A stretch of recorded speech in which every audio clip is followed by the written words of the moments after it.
Hello everyone, আমি রেশমিতা। আমার কাহিনী অভিযান চ্যানেলে আপনাদের সকলকে অনেক অনেক স্বাগতম। কেমন আছেন সবাই? আশা করি সবাই খুব ভালো আছেন, সুস্থ আছেন। তাহলে আর দেরি না করে এক নতুন কাহিনীর অভিযানে বেরিয়ে পড়ি চলুন।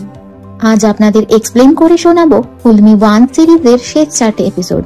যদি প্রথম 4টে এপিসোড না দেখে থাকেন তবে আগে সেটা দেখে নেওয়ার জন্য আই বাটনে অথবা ভিডিও ডেসক্রিপশনের লিংকে ক্লিক করুন।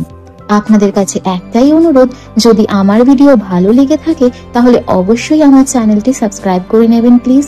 চ্যানেলটা একদম নতুন, তাই আপনাদের ভালোবাসা আর ইনভলভমেন্ট আমায় আরো উৎসাহিত করবে। যদি আপনাদের কোনো মুভি এক্সপ্লেনেশনের ডিমান্ডও থাকে সেটাও কমেন্ট করে জানাবেন। তাহলে শুরু করছি আজকের কাহিনীর শেষ পর্ব। সকালে মায়া দরজায় ঠক ঠক শব্দ শুনতে পেয়ে ঘুম থেকে জেগে ওঠে। সে তার বাড়ির বাইরে ইভাকে উন্মত্ত হয়ে কাঁদতে দেখে। ইভা ভীত যে তার স্টকার প্রাক্তন তাকে গোপনভাবে নজর রাখতে তার ন্যানি ক্যামেরা হ্যাক করেছে। সে উদ্বিগ্ন হয় যে এই একই জিনিস মায়ার সাথেও ঘটতে পারে এবং তাই তাকে সতর্ক করার জন্য সেখানে সে এসেছে। এই ঘটনা থেকে মায়া বুঝতে পারে যে যে কেউ তো তাহলে তার ক্যামেরাও হ্যাক করতে পারে। মায়া ইভাকে জিজ্ঞেস করে, কেউ কি তাহলে ওয়াইফাই হ্যাক করে যে কোনো ফুটেজ ক্যামেরায় আপলোডও করতে পারে? ইভা জানায় হ্যাঁ, তা পারে। মায়া সন্দেহ করে যে নিশ্চয়ই কেউ হয়তো তার ন্যানি ক্যামেরায় জোয়ের ফুটেজ লাগিয়েছে। কিন্তু কে, আর সে কেন এমনটা করবে? সে সেনকে ডাকে এবং তার সাহায্য চায়। মায়া সেনকে দিয়ে তার ওয়াইফাই এবং ন্যানি ক্যামেরা চেক করায়। সেন জানায় যে তার ওয়াইফাই শুধু সেই ইউজ করে, সেটা কেউ হ্যাক করেনি। সেন মায়াকে জিজ্ঞেস করে ইভা বিশ্বাসযোগ্য কিনা। মায়া বলে, ইভা আর তোমাকে আমি পুরো ভরসা করি। ঠিক সেই মুহূর্তে কিয়ার্স মায়ের বাড়িতে আসে এবং মামলার অগ্রগতি সম্পর্কে মাকে আপডেট করে। সে জানায় যে তারা একজন বাইকারকে অ্যারেস্ট করেছিল, কিন্তু আপাতত তাকে ছেড়ে দেওয়া হয়েছে। মায়া হতাশ হয়ে বলে যে তাহলে পুলিশ কাউকে গ্রেপ্তার করে এবং তারপরে ছেড়েও দেয়। মায়া তার নাম জিজ্ঞেস করলে কিয়ার্স জানায় যে তদন্তের স্বার্থে সে এখনই সব তাকে বলতে পারছে না। সে মায়াকে পিজের ছবি দেখিয়ে জিজ্ঞেস করে মায়া তাকে চেনে কিনা। মায়া অস্বীকার করে। ছবি দেখানোর সময় মায়া লক্ষ্য করে যে কিয়ার্সের হাত কাঁপছে। সে ঠিক আছে কিনা জিজ্ঞেস করলে কিয়ার্স জোর দিয়ে বলে যে সে একদম ঠিক আছে। এরপর কিয়ার্স চলে গেলে মায়াকে কিছুটা স্বস্তি দিতে সেন লিলিকে বাইরে ঘুরতে নিয়ে যাওয়ার কথা বলে। তারা একটা পার্কে ঘুরতে যায় এবং লিলি নানা রকম রাইডস খুব এনজয় করে। ওদিকে মায়া তখন জুডিথের কাছ থেকে একটা কল পায়। জুডিথ তাকে লিলিকে এস্টেটে নিয়ে আসার জন্য বারবার অনুরোধ করতে থাকে। মায়াকে বেশ চিন্তিত দেখায় এই সময়। অন্যদিকে মার্টি কিয়ার্সকে পিক আপ করতে এলে তার মলির সাথে দেখা হয়। সে বুঝতে পারে কিয়ার্স এখনও তাকে তার ব্ল্যাকআউট সম্পর্কে কিছুই বলেনি। সে কিয়ার্সের মুখোমুখি হয় এবং তাকে বিয়ের আগে সবকিছু মলিকে জানিয়ে দিতে বলে। কিয়ার্স তা শুনে একটু রেগে যায় আর এই বিষয় থেকে তাকে দূরে থাকতে বলে। ইতিমধ্যে অ্যাবি তার সৎ ভাই সম্পর্কে আরও জানার আশায় ডিএনএ সাইটে যোগদান করে এবং সেখান থেকে একটা মেসেজ পায় যে তার সৎ ভাই তার সাথে দেখা করতে চায়। অ্যাবি রাজিও হয়, কিন্তু সে ড্যানকে কিছু জানায় না, কারণ সে তাকে এর থেকে দূরে রাখতে চায় এবং একাই তদন্ত করার সিদ্ধান্ত নেয়। যাই হোক, ফুটবল খেলার মাঠে তার সাথে তাদের অ্যাসিস্ট্যান্ট কোচ লুইয়ের দেখা হয়। ঠিক তখনই লুই অ্যাবির সামনে দাঁড়িয়ে আবারও একবার অ্যাবিকে মেসেজ করলে অ্যাবি বুঝতে পারে যে লুই তাকে মেসেজ করছে। অ্যাবি এটা জেনে খুব অবাক হয় যে তার সৎ ভাই আসলে লুই, যে এতদিন তাদের মধ্যেই ছিল। লুই স্বীকার করে যে সে তাদের এবং ক্লেয়ারের ঘনিষ্ঠ হওয়ার জন্যই কাজটা নিয়েছিল, আর এই ব্যাপারটা ক্লেয়ারও জানতো। শেষ কিছুদিন যাবৎ সে এবং ক্লেয়ার একে অপরের সম্পর্কে আরও জানার জন্য দেখা শুরু করেছিল, কিন্তু তারা একসাথে আরো বেশি সময় কাটাতে পারার আগেই তিনি মারা যান। সে আরো প্রকাশ করে যে ক্লেয়ার তার মৃত্যুর কিছুদিন আগে তাকে একটি স্কুলে নিয়ে যান এবং মিথ্যে ভান করতে বলেছিলেন যে সে সেখানে একজন ছাত্র হতে চায়। অ্যাবি স্কুলের নাম জিজ্ঞেস করলে সে বলে স্কুলের নাম তো তার মনে নেই, কিন্তু তার নাম এফ দিয়ে শুরু, আর সেটা ছিল অত্যন্ত অভিজাত একটা স্কুল। লুই তাদের সাথে কিছু সময় কাটাতে চাইলে অ্যাবি এই ব্যাপারটা নিয়ে ভেবে দেখার কথা বলে। অ্যাবি মায়াকে ফোন করে তাকে সবকিছু বলে যখন সে লিলিকে নিয়ে জুডিথের বাড়িতে রয়েছে। ওদিকে ফোনে কথা বলার পর মায়া সেখানে হঠাৎ ক্যারোলিনকে দেখতে পায়, কিন্তু সে মায়াকে দেখে তখনই সেখান থেকে ছুটে পালিয়ে যায়। তখন মায়া তার পিছু নিতে নিতে উপরের তলায় একটি হলওয়েতে গিয়ে থামে, যেখানে সে বার্কেটসদের পুরনো পারিবারিক ছবি দেখতে পায়। সে সেখানে একটা ছবিতে জোয়ের স্কুলের নাম নোট করে এবং আন্দাজ করে এটাই সেই স্কুল হবে যার কথা লুই বলেছিল। কিন্তু ক্লেয়ার সেখানে কেন গিয়েছিল তা নিয়ে সে আরো তদন্ত করার সিদ্ধান্ত নেয়। সে লিলিকে জুডিথের কাছে রেখে সে স্কুলে চলে যায়। সেখানে সে প্রিন্সিপালের অফিস খালি দেখতে পেয়ে লুকিয়ে ঢুকে পড়ে, যদি কিছু সূত্র পায় সেই আশায়। কিন্তু তার আগেই প্রিন্সিপাল সেখানে চলে আসে এবং মায়ার সাথে কোনো কথা বলতেই অস্বীকার করে। কিন্তু মায়া যখন হুমকি দেয় যে সে জোর স্ত্রী এবং জুডিথকে বলে স্কুল থেকে তার আর্থিক সহায়তা প্রত্যাহার করে নেবে, তখন প্রিন্সিপাল তার সাথে কথা বলতে সম্মত হন। অবশেষে জানা যায় 1996 সালে সেই দুর্ভাগ্যজনক দিনে কি ঘটেছিল। প্রিন্সিপালের কথা থেকে মায়া বুঝতে পারে যে ক্লেয়ার থিও মোরা নামে একজন ছাত্রের মৃত্যুর তদন্ত করছিল। প্রিন্সিপাল জানান যে থিও এবং জো বন্ধু ছিল এবং একদিন প্রচুর অ্যালকোহল কনজিউম করার কারণে সে মারা গিয়েছিল। মায়া থিওর বাড়ির ফোন নাম্বার ও অ্যাড্রেস চাইলে তিনি মায়াকে তার পরিবারকে বিরক্ত না করতে বলেন। মায়া তখন অ্যান্ড্রুর ব্যাপারে জিজ্ঞেস করলে প্রিন্সিপাল বলেন যে তিনি মনে করেন অ্যান্ড্রুর মৃত্যু তার বেস্ট ফ্রেন্ড থিওকে হারানোর শোকের কারণে হয়েছিল, কিন্তু ইয়র্ক থেকে তার পড়ে যাওয়ার ঘটনাটা দুর্ঘটনা নাকি ইচ্ছাকৃত সেটা অঙ্কের হিসেব, আর সেটা মায়াকেই খুঁজে বের করতে হবে। মায়া জিজ্ঞেস করে যে অ্যান্ড্রু মারা যাওয়ার সময় ইয়টে আর কে ছিল। তিনি তখন একজন ছেলের নাম বলেন, ক্রিস্টোফার সোয়েন। ওদিকে কিয়ার্স আর মার্টি আবার এডির বাড়িতে যায়। সে জো মারা যাওয়ার রাতে কি করছিল সে সম্পর্কে সত্যিটা প্রকাশ করে। এডি জানায় যে সেই রাতে সে সত্যিই জিমে গিয়েছিল, কিন্তু জিমের বাইরেই তার সাথে এক অপরিচিত কোনো মহিলার দেখা হলে তারা কিছু সময় একসাথে একটা ড্রাইভে যায়। সে তার পরিচয়ও জানায় এবং এটার তদন্ত করে দেখতেও বলে। কিয়ার্স জিজ্ঞেস করে তবে সে আগে কেন মিথ্যে বলেছিল। এডি জানায় যে সে চায়নি এই ব্যাপারটা নিয়ে তার সন্তানরা তাকে কোনোভাবে ভুল বুঝুক। এরপর কিয়ার্স তার শারীরিক পরীক্ষা করার জন্য হাসপাতালে যায়। ডক্টর কিয়ার্সকে ব্যাখ্যা করে যে তার ব্রেইন কোনো কারণে ঠিকঠাক কাজ করছে না, আর এই অবস্থা তার আরও দ্রুত খারাপ হচ্ছে। কিয়ার্স উদ্বিগ্ন হয়ে পড়ে। সে জিজ্ঞেস করে যে তার এই অবস্থা কি তার মদ্যপানের কারণে হয়েছে। ডক্টর জানায় যে এই ব্যাপারে তারা অনিশ্চিত যে কিভাবে এমনটা হয়েছে। কিয়ার্স মানসিকভাবে একদম ভেঙে পড়ে। সে চার্চে মলির সাথে দেখা করে তাদের বিয়ের অ্যাপয়েন্টমেন্ট বাতিল করে দেয় এবং তাকে বলে যে সে এখন বিয়ে করতে পারবে না। মলি তার ব্যাখ্যা চাইলে সে দৌড়ে গিয়ে মলিকে অ্যাভয়েড করে এবং একটা ব্রিজে গিয়ে দাঁড়ায়। ব্রিজে দাঁড়িয়ে তার আত্মহত্যা করার কথা ভাবতে থাকে। হঠাৎ নিকোল সেখানে আসে এবং কিয়ার্সকে এই সংকটের মধ্যে দিয়ে যেতে সাহায্য করে। কিয়ার্স নিকোলকে বলে যে সে তার এই অবস্থা সম্পর্কে মলিকে কিছু জানাতে ভয় পায় এবং সবকিছুর জন্য সে নিজেকে দায়ী করে। নিকোল তাকে সামলানোর চেষ্টা করে। মায়া যখন থিওকে নিয়ে তার তদন্ত চালিয়ে যাচ্ছে তখন সে এডির কাছ থেকে একটা কল পায় যে অ্যাবি মিসিং। মায়া তাকে অ্যাবি কি করছে সে সম্পর্কে আপডেট করে। এডি তাকে অন্ধকারে রাখার জন্য তার উপর আবার রেগে যায়। সে আলেকজান্ডারের বাড়িতে যায় আর তাকে ঘুষি মারার জন্য ক্ষমা চায়। সে তাকে জিজ্ঞেস করে যে অ্যাবি কোথায় আছে তা কি সে জানে। আলেকজান্ডার তাকে জানায় যে অ্যাবি সেখানে এসেছিল, তাকে তার ছেলের ব্যাপারে জানিয়ে সে চলে যায়। সে এখন কোথায় আছে সেই ব্যাপারে তার কোনো ধারণা নেই।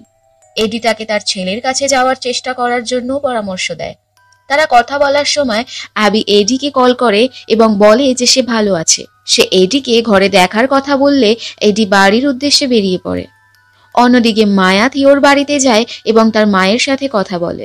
থিওর মা জানান যে তিনি বিশ্বাস করেন যে তার ছেলের সাথে ভয়ানক কিছু ঘটেছিল, কারণ তার ছেলে একজন খুব সাদাসিধে স্কলার ছিল। কোনো রকম খারাপ নেশা তো তার ছিলই না, কিন্তু স্কুলের ধনী লোকেরা সত্যটি লুকিয়ে রেখেছে আজ অব্দি। তিনি এবং তার স্বামী ন্যায় বিচারের অনেক চেষ্টা করেন কিন্তু কিছুই করতে পারেননি। মায়া অ্যান্ড্রুর মৃত্যুর ব্যাপারে তার কি মতামত জানতে চাইলে তিনি বলেন, সবাই বলে যে থিও অ্যান্ড্রুর বেস্ট ফ্রেন্ড ছিল বলে ওর মৃত্যুর শোকে অ্যান্ড্রু আত্মহত্যা করেছে, কিন্তু কেউ কখনো বন্ধুর মৃত্যুর শোকে আত্মহত্যা করে না, অপরাধ বোধ থেকে করে। থিওর মায়ের সাথে কথা বলার পরে মায়া কোরির কাছ থেকে একটা সংকেত পায়, যা বোঝায় যে তাদের আর্কেড ক্লাবে দেখা করতে হবে। মায়া দেখা করলে কোরি তাকে জানায় যে টমির সাম্প্রতিক ক্রিয়াকলাপগুলো থেকে সে একটা লিড খুঁজে পেয়েছে। টমি ইএমআইতে একটা স্টোরেজ প্লেস ভাড়া নিয়েছিল কিছুদিন আগেই, কিন্তু টমি কেন সেটা ভাড়া নিয়েছিল, সেখানে সে কিছু লুকিয়েছিল কিনা মায়া তা তদন্ত করার সিদ্ধান্ত নেয়। মায়া ও কোরি এরপর স্টোরেজ ইউনিটে যাওয়ার জন্য বেরিয়ে পড়ে। পথে তারা একটি পেট্রোল পাম্পে দাঁড়ায় এবং সেখান থেকে পেট্রোল ভরার পর তারা বেরিয়ে পড়ে টমির স্টোরেজ ইউনিটের উদ্দেশ্যে। পথে যেতে যেতে কোরি প্রকাশ করে যে ক্লেয়ার জানতে পেরেছিল যে বার্কেটস এর ফার্মাসিউটিক্যাল কোম্পানি একটা অ্যান্টিবায়োটিক তৈরি করেছে যা সারা বিশ্বে আসক্তি এবং অসংখ্য মৃত্যুর কারণ হয়ে উঠেছে, কিন্তু বার্কেটসরা সেই ড্রাগ প্রত্যাহার করতে অস্বীকার করে এবং সত্য আড়াল করে দোষ পাস করার চেষ্টা করছে আজও। কোরি মনে করে যে শুধু এইটুকুই নয়, ক্লেয়ার নিশ্চয়ই এ সম্পর্কে আরো অনেক অনেক কিছু জানতে পেরেছিল এবং তাই তাকে হত্যা করা হয়েছিল। এরপর তারা স্টোরেজ ইউনিটে পৌঁছে কিছু খোঁজাখুঁজির পর একটা ফ্রিজারে টমির লাশ খুঁজে পায়। ওদিকে কিয়ার্স যখন নিকোলের সাথে সেতুতে, তখন সে মার্টির কাছ থেকে একটা কল পায়। মার্টি তাকে মায়া টমির মৃতদেহ খুঁজে পাওয়ার ব্যাপারে জানালে সে টমির স্টোরেজ ইউনিটে গিয়ে পৌঁছয়। মায়া কিয়ার্সকে জানায় যে সে তার ল্যান্ডলাইনে একটা বেনামি কল পেয়েছিল এবং কেউ তাকে জানিয়েছিল যে টমি ডার্ককে কোথায় পাওয়া যাবে। তারপর সে এখানে পৌঁছলে টমির মৃতদেহ একটি ফ্রিজারে রাখা দেখে সে হতবাক হয় এবং পুলিশকে খবর দেয়। তার সাথে টমির কি সম্পর্ক জানতে চাইলে মায়া বলে যে তার বোনের সাথে কি ঘটেছিল সে সম্পর্কে কিছু আলোকপাত করার জন্য সে টমিকে খুঁজছিল। মায়া সেই জায়গা থেকে সেই মুহূর্তে চলে যেতে চাইলে মার্টি মায়ার কাঁধ ধরে তাকে থামানোর চেষ্টা করে। মায়া এতে প্রচন্ড রেগে যায়। সে মার্টিকে আঘাত করে এবং তাকে বলে যে সে যেন তাকে ছোঁয়ারও চেষ্টা না করে। কিয়ার্স মার্টিকে সতর্ক করে যে মায়া একজন বারকেট, কোনো প্রমাণ ছাড়া তার দিকে আঙ্গুল তুললে ওদের উকিলরা জ্যান্ত চিবিয়ে খাবে। তারা মায়ার গাড়ি আটক করে। কিয়ার্স মায়াকে বলে যে এতদিন সন্দেহ না করলেও মায়াকে এখন তার সন্দেহ হচ্ছে, কারণ অদ্ভুতভাবে সমস্ত মৃত্যু মায়ার সাথে জড়িত। মায়া রেগে গিয়ে পাল্টে তাকে বারকেটদের ঘুষ নেওয়ার বিষয়ে প্রশ্ন করে। কিয়ার্স এই অভিযোগে বিস্মিত হয় এবং মায়াকে তার বাড়িতে নিয়ে যায়। সে তাকে তার আর্থিক নথিপত্র এবং সে কিভাবে জীবনযাপন করে তা দেখায়। কিয়ার্স আরো বলে যে সে তার বিয়ের পরিকল্পনা করছে এবং তার সন্তান হতে চলেছে, তাই সে বারকেটদের থেকে ঘুষ নেওয়ার মতো কোনো ঝুঁকি নিতেই পারে না। মায়া প্রশ্ন করে যে তবে কেন ক্যারোলিন তাকে এই কথা বলল। কিয়ার্স দাবি করে যে সে নির্দোষ এবং মায়াকে বলে বিশ্বাস না হলে সে যেন পুলিশে রিপোর্ট করে। মায়া এই কথায় কিছুটা শান্ত হয় এবং কিয়ার্সকে বাবা হওয়ার জন্য অভিনন্দন জানিয়ে সেখান থেকে চলে যায়। মায়া তারপর লিলিকে এডির বাড়ি থেকে ফিরিয়ে আনতে যায়। এডি মায়াকে জানায় যে লিলিকে জুডিথের বাড়ি থেকে আনতে যাওয়ার সময় জুডিথ লিলিকে ছাড়তেই চাইছিল না। মায়াকে উদ্বিগ্ন দেখে এডি তার সাথে কিছু ঘটেছে কিনা জিজ্ঞেস করে। মায়া তাকে টমির মৃতদেহ খুঁজে পাওয়ার কথা বলে। সে জানায় যে তার সন্দেহ টমির মৃত্যু ক্লেয়ার হত্যার সাথে সম্পর্কিত হতে পারে। মায়া আরো বলে যে তার সময় ফুরিয়ে আসছে, যে কোনো দিন সে অ্যারেস্ট হতে পারে। তখন এডি যেন লিলিকে দেখে রাখ। এডি তার কাছে ক্রিস্টোফার সোয়েনের ফটো দেখতে চায়। মায়া তার অনলাইন প্রোফাইল দেখালে এডি সেই বিল্ডিংটিকে চিনতে পারে যেখানে সোয়েন তার প্রোফাইল পিকচার তুলেছিল। সে জানায় যে তার এক ক্লায়েন্টের বার্থডে পার্টিতে সে একবার সেখানে গিয়েছিল। এরপর মায়া সেই বিল্ডিংটিতে পৌঁছয় এবং লুকিয়ে ঢুকে পড়ে, কিন্তু সোয়েনকে সে সেখানে পায় না। তার একজন প্রতিবেশীর থেকে সে জানতে পারে যে সোয়েনকে সম্ভবত তার শেষ রেফ পার্টির পরে রিহাবে পাঠানো হয়েছে। এটি তার সাথে প্রতিবারই ঘটে কারণ সোয়েন মদ্যপানের আসক্তির সাথে লড়াই করছে। এদিকে পুলিশ স্টেশনে মার্টি কিয়ার্সকে তার বসের থেকে আড়াল করার চেষ্টা করে। তখন তার থেকেই সে জানতে পারে কিয়ার্সের মদ্যপানের প্রতি আসক্তির কথা। তাদের বস জানায় যে কিয়ার্সের প্রথম বাগদত্তা তাদেরই একজন কলিগ ছিল যাকে অন ডিউটি খুন করা হয়েছিল। এরপর থেকে কিয়ার্স মদ্যপানে আসক্ত হয়ে পড়ে। অন্যদিকে এডির বাড়িতে সে অ্যাবির সাথে লুই সম্পর্কে কথা বলে এবং জিজ্ঞেস করে কেন সে তাকে খুঁজছিল। এডি তাকে আশ্বস্ত করে যে ক্লেয়ারের মৃত্যুর সাথে লুইয়ের কোনো সম্পর্ক ছিল না। দুর্ভাগ্যবশত ড্যান তাদের কথা শুনে ফেলে এবং রেগে যায় এই কারণে যে তার বোন তাকে ছাড়াই তাদের সৎ ভাইয়ের সাথে দেখা করেছে। এরপর কিয়ার্স কিছু অজানা মানুষদের সাথে একটা কনফেশন মিটিংয়ে যোগ দেয় এবং সেখানে প্রকাশ করে যে সে তার হবু স্ত্রী এবং বাচ্চার জন্য মরতে ভয় পায়। তারা তার দায়িত্ব, কিন্তু সে কখনো তার বোঝা হতে চায় না। নিকোল তাকে মলিকে সত্যি বলতে উৎসাহিত করে। কিয়ার্স তার পরামর্শ মেনে মলির সাথে দেখা করে তাকে সত্যিটা অবশেষে জানায়। মলি তাকে আশ্বস্ত করে সবকিছু শেয়ার করতে বলে। মলি আরো বলে যে তার বিশ্বাস তাদের হবু সন্তান তার বাবার আদর পাবেই, তার জন্য সে সমস্ত কিছুর মধ্যে দিয়ে যেতে প্রস্তুত। তারা একে অপরকে ভালোবাসে এবং এটিই গুরুত্বপূর্ণ। একই সময়ে মায়া ক্যারোলিনের কাছ থেকে একটি কল পায়। সে বলে যে সেও জোকে দেখেছে এবং সে তাকে মায়ার জন্য একটি বার্তা দিয়েছে। ক্যারোলিন আরো কিছু বলার আগেই ফোনটির সংযোগ বিচ্ছিন্ন হয়ে যায়। মায়া কল ব্যাক করে এবং কেউ একজন ফোনটি তোলে কিন্তু কিছুই বলে না। মায়া শুধু ফোনে জোরে শ্বাস নেওয়ার শব্দ শুনতে পায়, যার ফলে সে ভয় পেয়ে যায়। তার জয়ের কথা মনে পড়ে। সে ছুটে লিলির ঘরে যায় এবং দেখে যে লিলি নিরাপদে আছে। এরপর দেখা যায় মায়া যখন তার ঘরে বসে কিছু লিখছে তখন একজন অদ্ভুত লোক তাকে জানলা দিয়ে দেখছে। পরের দিন এডি লুইকে বাড়িতে আমন্ত্রণ জানিয়ে 3 ভাই বোনকে একত্রিত করে। পরিবার একসাথে সময় কাটায় এবং এডি জিজ্ঞেস করে যে লুই তার বাবার সাথে দেখা করতে চায় কিনা। লুই এতে উত্তেজিত হয় এবং সম্মত হয়। এই সময় তারা ভাই বোনেরা আরো ভালোভাবে মিশতে শুরু করে এবং অ্যাবি লুইকে তাদের মায়ের নানা স্মৃতি শেয়ার করে। ওদিকে থানায় মায়ার গাড়ির বুট স্পেসে পাওয়া রক্ত পরীক্ষার ফলাফল পাওয়া যায়। জানা যায় সেই রক্তের স্যাম্পল টমির। মার্টি কিয়ার্সকে জানায় যে টমির স্টোরেজে যাওয়ার সময় মায়া একা ছিল না, যেমনটা সে দাবি করছে। পেট্রোল পাম্পের সিসিটিভি ফুটেজ থেকে এটা স্পষ্ট। পুলিশ তাই আরো জিজ্ঞাসাবাদের জন্য মায়াকে থানায় নিয়ে আসে। মায়া জোর দিয়ে বলে যে সে নির্দোষ এবং সম্ভবত তাকে ফাঁসানো হচ্ছে। এই সময় সে কোরি সম্পর্কে পুলিশকে বলে এবং তাকে কোথায় খুঁজে পাবে তাও সে জানায়। কিয়ার্স বিস্মিত হয় যে সে সেই হুইসেল ব্লোয়ারের সাথে কাজ করছে যে তার জীবনকে এলোমেলো করেছিল, কিন্তু মায়া দাবি করে যে সে ক্লেয়ারের মৃত্যু সম্পর্কে আরো জানার চেষ্টা করছে মাত্র। মায়া জানায় যে সে মনে করে বার্কেট কোম্পানির ফার্মাসিউটিক্যাল পণ্যের সাথে জড়িত কোনো কেলেঙ্কারির জন্য ক্লেয়ারকে হত্যা করা হয়েছিল। কিয়ার্স মায়াকে ছেড়ে দেয় এবং দ্রুত কোরিকে খুঁজে বের করার চেষ্টা করে। কিয়ার্সের বস আরো ভালোভাবে কেসটা কভার করার জন্য মার্টি এবং কিয়ার্সকে বিভক্ত হয়ে কাজ করার পরামর্শ দেয়। মার্টি চিন্তিত হয় এটা ভেবে যে কিয়ার্স মায়াকে অনেক সুযোগ দিচ্ছে। সে কিয়ার্সের স্বাস্থ্য নিয়েও উদ্বিগ্ন এবং তাকে গাড়ি চালানো থেকে বিরত থাকতে বলে। কিয়ার্স তাকে বলে যে সে মলির সাথে কথা বলেছে এবং সে এখন ভালো বোধ করছে। ইতিমধ্যে শেন মায়াকে থানা থেকে নিয়ে যায় এবং সব সত্যি খুলে বলতে বলে, কিন্তু কি ঘটছে সে সম্পর্কে মায়া তাকে সেই মুহূর্তে বেশি কিছু বলতে অস্বীকার করে। মায়া বলে যে সে তাকে শীঘ্রই সবকিছু বলে দেবে এবং তাকে আর মিথ্যে বলবে না। সেন তাকে সোয়েন সম্পর্কে আপডেট করে। সে জানায় যে লোকটির মদ্যপানের সমস্যা রয়েছে এবং তার ধনী পরিবার তার সমস্ত কার্যকলাপ ঢেকে রেখেছে। এরপর সোয়েনকে ট্র্যাক করার জন্য মায়া জুডিথের সাথে দেখা করতে তার বাড়িতে যায়। সেই সময় সেখানে তার ইজাবেলার বয়ফ্রেন্ডের সাথে দেখা হয়, যে সেখানে জুডিথের সাথে কাজ করে। মায়া তাকে বলে যে সে ইজাবেলার সাথে কথা বলতে চায়, কিন্তু ছেলেটি জানায় যে ইজাবেলা সেটা চায় না। তাদের কথোপকথনের সময় মায়া ছেলেটির গাড়িতে লুকিয়ে একটা ট্র্যাকার রেখে দেয়। এরপর জুডিথকে কথোপকথনে জড়িয়ে মায়া সোয়েনের রিহ্যাব সম্পর্কে খোঁজ নিয়ে নেয়।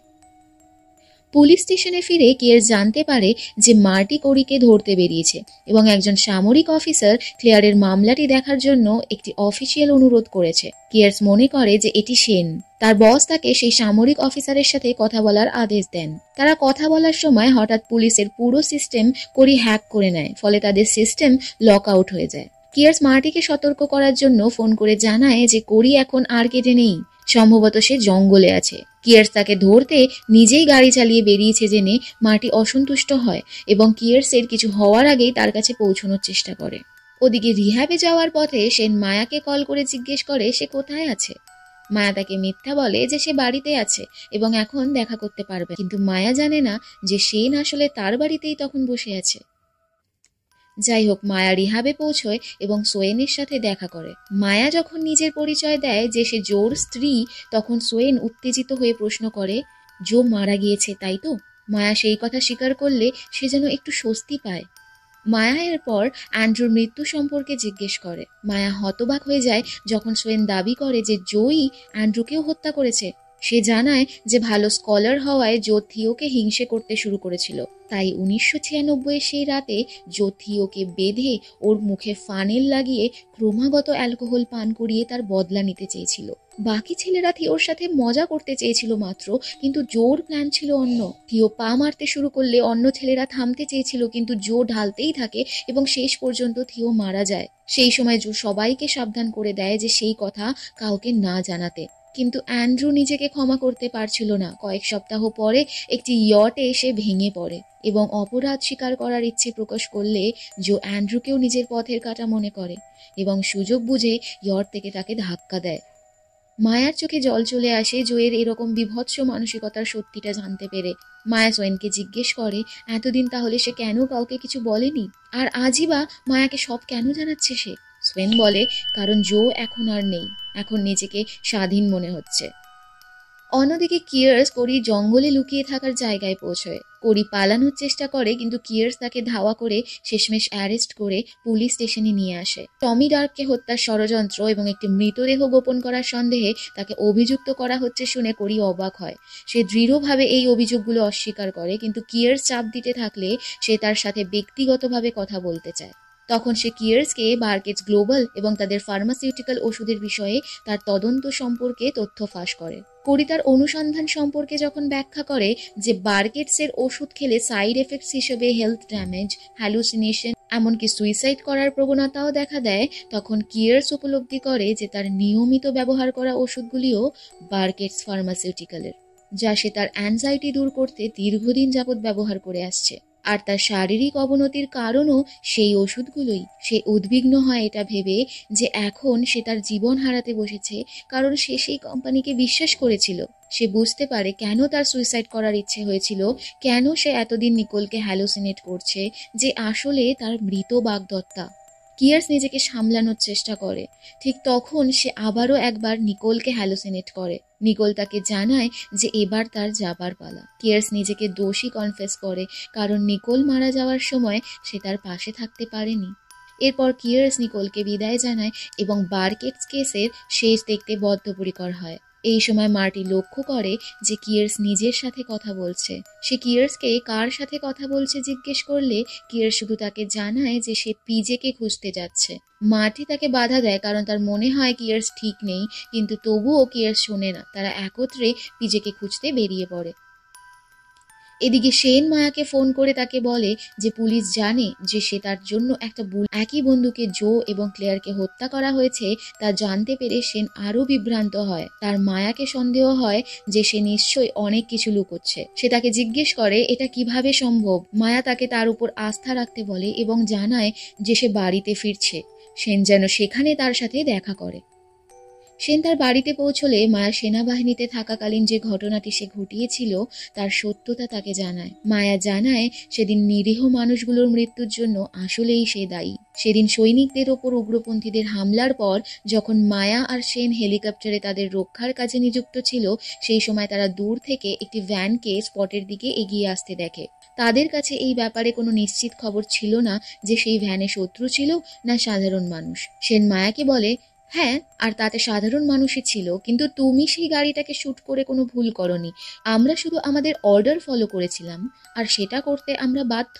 মায়া স্বীকার করে, না, এটা আমার সিদ্ধান্ত ছিল। শত্রুর উপস্থিতির কোনো নিশ্চিত খবর পাওয়া অবধি আমাদের অপেক্ষা করতে এবং শুট না করতে বলা হয়েছিল। সেন এটা শুনে হতবাক হয়ে যায়। সে বলে, কিন্তু এটা কিভাবে সম্ভব? তুমি তো বলেছিলে আমরা অর্ডারস পেয়েছিলাম। মায়া জানায়, আমি আসলে তোমার কমস বন্ধ করে দিয়েছিলাম আর তোমাকে মিথ্যে বলেছিলাম। আমি দেখতে পাচ্ছিলাম যে সৈনিকরা ইতিমধ্যেই ভীষণভাবে আহত হয়েছিল। আমি সেখানে তাদের উদ্ধার করার জন্য থাকতেও তাদের আর ক্ষতি হতে দিতে পারতাম না। আর সেই ভ্যানটা ক্রমশ এগিয়ে আসছিল। তখন আমাকে এই কঠিন সিদ্ধান্ত নিতে হয়েছিল। সেই মুহূর্তে আমি সাধারণ মানুষদের মৃত্যু মেনে নিতে পারছিলাম, কিন্তু আমার আর একজনও সৈনিকের প্রাণের বাজি নিতে আমি রাজি ছিলাম না। আমি আজও সেই অপরিসীম অপরাধবোধ অনুভব করি। মনে হয় ভালো হতো যদি আমি শুট না করতাম, অথবা ওই গাড়িটা শত্রুদেরই হতো। কিন্তু জানি তা আর হবার নয়। কেন প্রতিটা দিন আমি ওই যুদ্ধের মধ্যে বাঁচি, কেন আমার এত ফ্ল্যাশব্যাক আসে, তা আমি জানি। সেটা বোঝার জন্য আমার কোনো সাইকিয়াট্রিকের প্রয়োজন নেই। সেন সব কথা কেবল হতবাক হয়ে শোনে। মায়া এরপর একটা নোটিফিকেশন পায় যে ইজাবেলার বয়ফ্রেন্ড লুকা কোথাও একটা যাচ্ছে।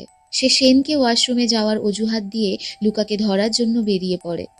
সে প্রথমে তার সিম কার্ডটি নষ্ট করে, তারপর অন্য একটি বার্নার ফোন নিয়ে ছদ্মবেশে যাওয়ার চেষ্টায় একটা টুপি পরে নেয়। সে এডিকে সেই বার্নার ফোন থেকে কল করে এবং তাকে তার সাথে দেখা করতে বলে। এডি তার অদ্ভুত আচরণে বিস্মিত হলে সে ব্যাখ্যা করে যে কিছু লোক তার পিছনে রয়েছে। এডি তাকে কোনো রিস্ক নিতে না বলে। মায়া তাকে জিজ্ঞেস করে যে সে কি তাকে খুঁজে বের করতে চায় না যে ক্লেয়ারকে হত্যা করেছে।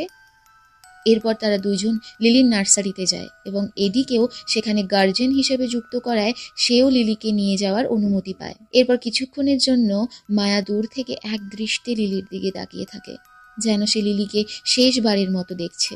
তার চোখ জলে ভরে যায়, কিন্তু সে নিজেকে শক্ত করে এবং যাওয়ার আগে এডির ফোন নিয়ে আরেকবার লুকাকে ট্র্যাক করে। সে এডিকে তার গাড়ি নিয়ে যেতে বলে এবং নিজে এডির গাড়ি নিয়ে বেরিয়ে পড়ে। অন্যদিকে একটি বিল্ডিংয়ে পিজের অবস্থান সম্পর্কে কিয়ার্স একটি টিপ পায় এবং সেখান থেকে সে চলে যাওয়ার আগে তার কাছে পৌঁছানোর চেষ্টা করে।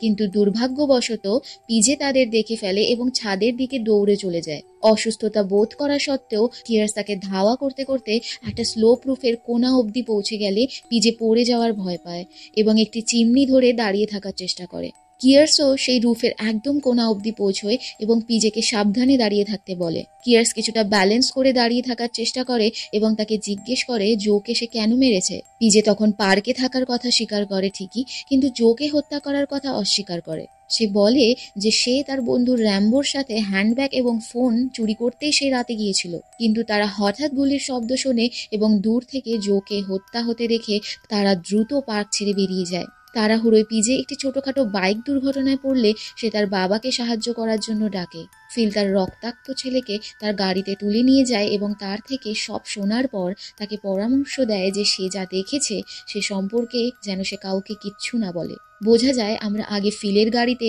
তাকে যে রক্তের দাগ ঢেকে রাখতে দেখেছিলাম তা পিজের। ওদিকে তারা কথা বলার সময় কেয়ার্সের মাথা ঘুরতে শুরু করে। তখন সে পড়ে যেতে গেলে তাকে সাহায্য করার জন্য পিজে তার কাছে পৌঁছানোর চেষ্টা করে। ঘটনাক্রমে পিজেই স্লিপ করে ছাদ থেকে পড়ে যায়, কিন্তু কিয়ার্স নিজেকে সামলে নেয়। ভাগ্যক্রমে পিজে মারা যায়নি, কিন্তু গুরুতর আহত হয়। ডিপার্টমেন্ট মনে করে যে কিয়ার্স আপাতত কাজের উপযুক্ত নয় এবং পিজেকে বিপজ্জনকভাবে ধাওয়া করার জন্য তাকে কিছু সময়ের জন্য সাসপেন্ড করার সিদ্ধান্ত নেয়। মার্টি নিজেকে দোষারোপ করে কারণ তার মনে হয় যে তার আগেই ডিপার্টমেন্টকে কিয়ার্সের শারীরিক অবস্থা সম্পর্কে জানানো উচিত ছিল, কারণ আজ কিয়ার্সের সাথে সেটা হতে পারত যেটা পিজের সাথে হয়েছে। সে কিয়ার্সের সাথে দেখা করলে কিয়ার্স তাকে র্যাম্বোর কথা জানায় এবং বলে যে পিজে নির্দোষ। সে মার্টিকে আরও বলে যে তার সাথে যা কিছু হচ্ছে তার জন্য দায়ী বার্কেটসের ওষুধ। মার্টি শুনে খুশি হয় এবং জিজ্ঞেস করে যে তাহলে কি ওষুধ খাওয়া বন্ধ করে দিলে সে সুস্থ হয়ে উঠবে। কিয়ার্স জানায় যে না, কারণ এখন অনেক দেরি হয়ে গিয়েছে। এরপর বাড়িতে যাওয়ার পরিবর্তে কিয়ার্স আনঅফিসিয়ালি কেসটি হ্যান্ডেল করার সিদ্ধান্ত নেয় এবং র্যাম্বোকে ট্র্যাক করে। র্যাম্বো পালিয়ে যেতে চেষ্টা করলে কিয়ার্স তাকে একটি টয়লেটে আটক করে এবং জোকে হত্যার অভিযোগে গ্রেফতার করার ভয় দেখিয়ে তার থেকে সেই রাতের সত্যতা জানতে চায়। র্যাম্বো তখন স্বীকার করে যে সে দেখেছিল কে জোকে হত্যা করেছে। ইতিমধ্যে মায়া, ইজাবেলা এবং লুকাকে ট্র্যাক করে একটা বিল্ডিংয়ের বেসমেন্টে এসে পৌঁছয়। মায়া তাদের দিকে বন্দুক ধরে তাদের গাড়ি সার্চ করে। সেখানে সে তাদের জিনিসপত্রের মধ্যে জোয়ের জামাটাও খুঁজে পায়, যেটা পরা অবস্থায় তাকে ন্যানি ক্যামে দেখা গিয়েছিল। মায়া শ্যুট করার হুমকি দিলে তারা স্বীকার করে যে তারা জুডিথের নির্দেশে মায়ার বিয়ের ভিডিও থেকে একটা ফুটেজের ডিপ ফেক করেছে, যেখানে লুকা জোয়ের জামা পরেছিল এবং জোয়ের মুখে তার মুখ রিপ্লেস করা হয়েছিল। জুডিথের নির্দেশে তারা এমন কাজ করেছে জেনে মায়া স্তব্ধ হয়ে যায়। এমন করার পিছনে জুডিথের উদ্দেশ্য জানতে চাইলে তারা বলে যে জুডিথ বিশ্বাস করে যে মায়া জোকে হত্যা করেছে এবং তাই সে চেয়েছিল যে মায়া তার মানসিক স্থিতি হারিয়ে ফেলে জোকে মারার কথা স্বীকার করুক। মায়া ইজাবেলা এবং লুকাকে লুকার ট্রাকের বুট স্পেসে বন্দি করে। এরপর শেনকে সে সেখানে পৌঁছতে বলে। শেন সেখানে পৌঁছলে মায়া অবশেষে স্বীকার করে যে সেই তার স্বামীকে হত্যা করেছে, কারণ জো তেমন ছিল না যেমনটা সে দেখাতো। জোয়ের কিছু কিছু কার্যকলাপে মায়ার আগেই সন্দেহ দানা বেঁধেছিল বলেই সে তার বন্দুকের গুলি শেনকে দিয়ে টেস্ট করিয়েছিল, যার ফলাফল প্রমাণ করে যে তার বোনকে তারই গ্লক গান দ্বারা হত্যা করা হয়েছে। শেন মায়াকে বলে যে তোমার আমাকে এটা আগেই জানানো উচিত ছিল। মায়া বলে, কি জানাতাম তোমাকে যে জো ক্লেয়ারকে হত্যা করেছে? আমি তো নিজেই বিশ্বাস করতে পারছিলাম না, কিন্তু এখন বুঝতে পারি যে ক্লেয়ার বার্কেসদের সিক্রেট জেনে গিয়েছিল। বার্কেট গ্লোবারের সত্যতা প্রকাশ করার জন্য কোরির সাথে যোগ সাজিশ করছিল, আবার জোর তার ভাই এবং থিওকে হত্যা করার কথা জানার পথে ছিল। এই এত কিছু প্রকাশ্যে আসার ঝুঁকি জো নিতে পারেনি, তাই সে ক্লেয়ারের বাড়িতেই তাকে হত্যা করে ডাকাতির মতো একটা ঘটনা সাজায়। মায়া জানায় যে তবুও তার কোথাও একটা বিশ্বাস ছিল যে যদি জো নির্দোষ হয়। সে জোকে ফোন করে বলেছিল, আমি তোমার সাথে কথা বলতে চাই, কিন্তু বাড়িতে লিলির সামনে নয়, পার্কে। জো জিজ্ঞেস করেছিল সে এমন কি বলতে বাইরে ডাকছে। তখন মায়া বলেছিল, আমি জানি তুমি কি করেছো, তুমিও খুব ভালো মতো জানো তুমি কি করেছো। আজ রাত 9টায় পার্কে আমাদের জায়গায় দেখা করো। মায়া জানতো জো সেখানে বন্দুক নিয়েই যাবে, তাই সে আগেই তার নিষ্ক্রিয় করা গ্লক গানটা সেই আসল গ্লক গানের সাথে পরিবর্তন করে রেখেছিল। জো ডিঅ্যাক্টিভেটেড গানটা নিয়ে গিয়েছিল আর মায়ার কাছে ছিল আসল গ্লক গান। পার্কে সে জোকে সরাসরি জিজ্ঞেস করে যে ক্লেয়ারকে সে কেন হত্যা করেছে, কিন্তু জো কিছুতেই সেটা স্বীকার করে না। উল্টে মায়াকে বলে সে পাগল হয়ে গেছে। কিন্তু মায়া যখন বলে যে আমি সবাইকে জানিয়ে দেব তুমি ক্লেয়ারকে মেরেছো, জো মায়াকে উপহাস করে বলে যে সে তা কখনোই প্রমাণ করতে পারবে না। কিন্তু মায়া তার জন্য হুমকি হয়ে দাঁড়ালে জো মায়াকে গুলি চালাতে যায়, কিন্তু তার কাছে ডিঅ্যাক্টিভেটেড গান থাকায় বন্দুক চলে না। তখন মায়াকে অ্যাটাক করতে এগিয়ে গেলে উল্টে মায়া জোয়ের দিকে গান ধরে এবং তাকে গুলি করে। মায়া স্বীকার করে যে সে প্রথমে 2টো গুলি এদিক ওদিক করেছিল, কিন্তু তৃতীয়টা জোকে হত্যা করার জন্যই ছিল। তারপর সে শোকাহত স্ত্রীর মতো আচরণ করেছিল এবং মোটর বাইক চালকদের দোষারোপ করার জন্য পুরো প্লট এমনভাবে সাজিয়েছিল যেটা পুলিশ বিশ্বাস করতে বাধ্য হয়। সেন স্তব্ধ হয়ে সবটা শোনে। মায়া সেনকে, ইজাবেলা এবং লুকাকে তাদের বাড়ি থেকে দূরে কোথাও একটা হাঁটা পথে ছেড়ে আসতে বলে। এরপর মায়া বাড়ি ফিরে যায় এবং লিলির জন্য একটা চিঠি লেখে। মায়া যখন এটা সম্পর্কে চিন্তা করে তখন তার মনে পড়ে যে জো তার গাড়িটা কয়েক সপ্তাহ আগে নিয়ে বেরিয়েছিল। সে বুঝতে পারে যে টমিকে মারার পর স্টোরেজ ইউনিটে ফেলে দেওয়ার জন্য সে তার গাড়িটি ব্যবহার করেছিল। জো প্রকৃতই একজন অত্যন্ত খারাপ মানুষ ছিল। এদিকে র্যাম্বো কিয়ার্সের কাছে স্বীকার করে যে সে মায়াকে তার স্বামীকে গুলি করতে দেখেছিল। কিয়ার্স মার্টিকে কল করে মায়ার গাড়িকে ট্র্যাক করে এবং সে গাড়ি অবধি পৌঁছয়। কিন্তু যেহেতু মায়া আগে থেকেই এডির সাথে গাড়ি বদল করে রেখেছিল, সে দেখে যে মায়ার গাড়ি এডি ড্রাইভ করছে এবং সে লিলিকে তার স্কুল থেকে নিয়ে যেতে এসেছে। কিয়ার্স মায়ার হদিস জানতে চাইলে এডি বলে যে তার গাড়িতে একটা ট্র্যাকার লাগানো আছে যার দ্বারা সে মায়া কোথায় তা ট্র্যাক করতে পারে। তারা মায়াকে ট্র্যাক করে এবং জানতে পারে যে গাড়িটি মায়ার বাড়িতেই পার্ক করা আছে। কিয়ার্স তখন মায়ার বাড়িতে যায় এবং মায়াকে অ্যারেস্ট করার কথা বলে। মায়া তার কাছে সবকিছু স্বীকার করার জন্য সময় চায়। সে বলে যে জেলে যেতে সে রাজি, কিন্তু ওই শয়তান বার্কেটসরা এতদিন ধরে কি করে চলেছে তা সে পুরো দুনিয়ার সামনে তুলে ধরতে চায়। সে জুডিথ এবং তার পরিবারের মুখোমুখি হতে চায় একবার। মায়া জুডিথের বাড়িতে যায় এবং তার সাথে দেখা করার জন্য অপেক্ষায় থাকে। জুডিথ, ক্যারোলিন এবং নীল একটি মিটিং শেষ করে বাড়িতে ফিরে আসে এবং সেখানে তাকে দেখে অবাক হয়। মায়া জুডিথকে লুকা এবং এলিজাবেথের কথা জানায় এবং তাকে তার বিরুদ্ধে ষড়যন্ত্র করার দোষারোপ করে। মায়া সেখানে জোকে হত্যা করার কথাও স্বীকার করে। সে ইচ্ছাকৃতভাবেই তার বন্দুকটি টেবিলে রেখে দেয়। মায়া যখন জুডিথের মুখোমুখি হয় এবং থিও, অ্যান্ড্রু, ক্লেয়ার, টমি ডার্ক এবং বার্কেটস ড্রাগসের এই সব গোপন তথ্য ফাঁসের কথা বলে, ক্যারোলিন অসুস্থতা বোধ করতে থাকে। মায়া বলে তাকে বিভ্রান্ত করার জন্য ক্যারোলিনও দায়ী, কারণ সেও তাকে কিয়ার্সের ঘুষ নেওয়ার মিথ্যে তথ্য দিয়েছিল। ক্যারোলিন জানায় যে সে এটাকেই সত্যি বলে জানত। জুডিথ স্বীকার করে যে এটাও তারই প্ল্যান ছিল, কিন্তু সে মায়াকে অফার দেয় যে লিলির কথা ভেবে সে যেন তাদের সাথে হাত মেলায়, বদলে তারা সবকিছুর জন্য জোকে দোষারোপ করবে এবং এইভাবে মায়াও খুনের দোষ থেকে বেঁচে যাবে। মায়া তার এই ডিলটা অস্বীকার করে এবং বলে যে এখন অনেক দেরি হয়ে গেছে। এই তর্ক বিতর্কের ফাঁকে সুযোগ পেয়ে নীল মায়ার রেখে দেওয়া বন্দুকটা হাতে তুলে নেয়। সে মায়াকে বলে যে তারা দাবি করতে পারে মায়া তাদের হুমকি দিয়েছে এবং তারা আত্মরক্ষায় তাকে গুলি করেছে, কিন্তু মায়া ভয় পায় না। উল্টে সে নীলকে আরো ছোট করতে থাকলে সে মায়াকে গুলি করে। মায়া মারা যায়, কিন্তু মারা যাওয়ার আগে মায়া হেসে বলে সব শেষ হয়ে গেছে। এই কথা শুনে জুডিথের সন্দেহ হয় এবং সে পিছন ফিরে একটি ন্যানি ক্যামওয়ালা ফটো ফ্রেম দেখে সে বুঝতে পারে যে মায়া সবকিছু স্ট্রিম করছিল। আসলে মায়া কোরি এবং কিয়ার্সের সাথে মিলে একটি গ্লোবাল স্ট্রিম লাইনে লাইভ করে বার্কেটসের পরিবারের সমস্ত নোংরা তথ্য প্রকাশ করার পরিকল্পনা করেছিল। সে এই কাজে ডিজিটাল ছবির ফ্রেমের ক্যামেরা ব্যবহার করতে চায় এবং জুডিথের বাড়িতে গিয়ে সেটা আগেই সেট আপ করে রেখেছিল। পুরো বিশ্ব সেদিন বার্কেটস ফ্যামিলিতে ঘটা পুরো ঘটনাটা দেখে। এর ফলে বার্কেটসরা আইনি এবং আর্থিক সমস্যায় জর্জরিত হয়ে পড়ে। মায়ার মৃত্যু কিয়ার্সকে ব্যথিত করে, কারণ সে বোধ করে যে মায়াকে সেখানে একা ছাড়া তাদের উচিত হয়নি। কিন্তু কোরি স্পষ্ট করে যে মায়া এইসব পরিকল্পনা করেই করেছিল। সে ইচ্ছাকৃতভাবেই বন্দুকটি নিচে রেখেছিল, কারণ সে জানতো যে সেই সমস্ত বেসামরিক নাগরিক এবং জোকে হত্যা করার এত ভার নিয়ে সে আর বেঁচে থাকতে পারবে না। এরপর কাহিনী 18 বছর এগিয়ে যায়। দেখা যায় একটা হাসপাতালে কিয়ার্স এডির সাথে দেখা করে। কিয়ার্স এডিকে বলে যে সে তো সুখবর পেয়েই ছুটে চলে এসেছে। এডি কিয়ার্সকে বলে তোমাকে এখন খুব স্বাস্থ্যবান দেখাচ্ছে, তোমার ছেলে কেমন আছে? কিয়ার্স হেসে জানায় যে সে ভালো আছে, তার ছেলে তো এখন তার থেকেও লম্বা হয়ে গিয়েছে। সে এডিকে বলে যে সে এটা খুব ভালো কাজ করেছে যে লিলিকে নিজের পরিবারের মতো আগলে রেখে এত সুন্দরভাবে বড় করে তুলেছে। এডি বলে যে সে তো লিলিকে তাদের জীবনে পেয়ে নিজেকে ভাগ্যবান মনে করে। কিয়ার্স জিজ্ঞেস করে যে তার বাকি বাচ্চারা কেমন আছে। এডি জানায় যে অ্যাবির তো এখন 2 ছেলে মেয়ে, সেও লিলির সাথে দেখা করতে আসছে। কেবিনে পৌঁছে কিয়ার্স দেখে লিলি একটি সুন্দর ফুটফুটে মেয়ের জন্ম দিয়েছে। কিয়ার্স লিলিকে আর তার হাজবেন্ডকে অভিনন্দন জানায়। দেখা যায় সেনও সেখানে উপস্থিত। সে আজও লিলির জীবনের অংশ। লিলি তার মেয়েকে কিয়ার্সের কোলে তুলে দিলে কিয়ার্স খুব খুশি হয়। সে লিলিকে জিজ্ঞেস করে কি নাম রাখবে ওর। লিলি জানায় ওর নাম রাখবে মায়া। কাহিনী এখানেই কিছুটা দুঃখ আর কিছুটা খুশি দিয়ে শেষ হয়, যেখানে আমরা মায়াকে হারানোর কষ্ট অনুভব করার সাথে সাথে তার পরিজনদের, সেন এবং কিয়ার্সের একটা স্বাস্থ্যকর জীবন দেখতে পাই। এটা জেনে ভালো লাগে যে লিলি তার মাকে সম্মান জানিয়ে তার মেয়ের নাম তার মায়ের নামেই রাখতে চেয়েছে। সেন আজও মিলির সাথে রয়েছে, কিয়ার সুস্থ আর তার পরিবারের সাথে খুশি আছে, আর এডি মায়ার দেওয়া শেষ চিঠিতে লেখা তার ইচ্ছার যথাযথ পালন করে এসেছে।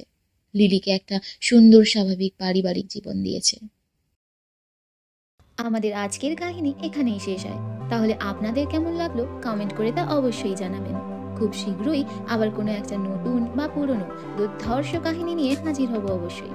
ততক্ষণ পর্যন্ত লাইক, কমেন্ট ও সাবস্ক্রাইব করে কাহিনী অভিযানের সাথে থাকুন। আর নতুন কাহিনীর নোটিফিকেশন পেতে বেল আইকনটি প্রেস করে রাখতে ভুলবেন না যেন। আজ তাহলে আসি, দেখা হবে আগামীর কোনো এক কাহিনীতে। নমস্কার।